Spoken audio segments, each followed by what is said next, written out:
Welcome back to the channel. In today's video, I'm going to show you guys how to use any TikTok video and use it as a live wallpaper for your iPhone.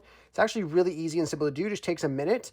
But before we get started with this video, I'm just going to remind you guys I do have lots of videos on my channel similar to this one that show you guys how to customize your iPhones, from like customizing a charging sound to cool wallpapers like I have here on my phone with like a tear at the bottom that hides the dock, all without any jailbreaks. So if that stuff interests you, be sure to go check that out. And I'd also really appreciate if you guys would subscribe to the channel as well, as I'm on my road to 10,000 subscribers.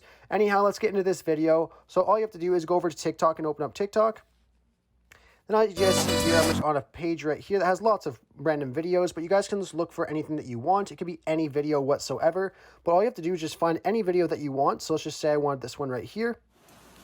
Let's go ahead and click on this little share button at the bottom here. And you will see we have an option for a live photo. So if you just click on the option for live photo, it's going to convert the TikTok video to a live photo. So we're able to add it to our wallpapers. So we'll just give this a second to finish up.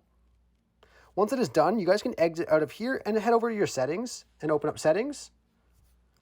And then here in settings, you just want to go over to wallpapers. Sorry, I just have to go back to my main screen for you guys, but you just want to go over to where it says wallpaper and click on wallpaper. Choose new wallpaper, scroll down, and then just click on live photos. You will then see the last video that you downloaded from TikTok. If you guys want to quickly watch it, you just want to long press on it, just like this. It will then go through the video for you to check it out. Anyhow, once you're at that point, you just want to click on set, and then set as your lock screen, and you guys will be good to go. Anyhow, I really hope I was able to help you guys out with showing you guys how to convert TikTok videos to your live wallpapers on iPhone. If this video does help you out, be sure to leave a like on it and subscribe for more content. Thanks for watching.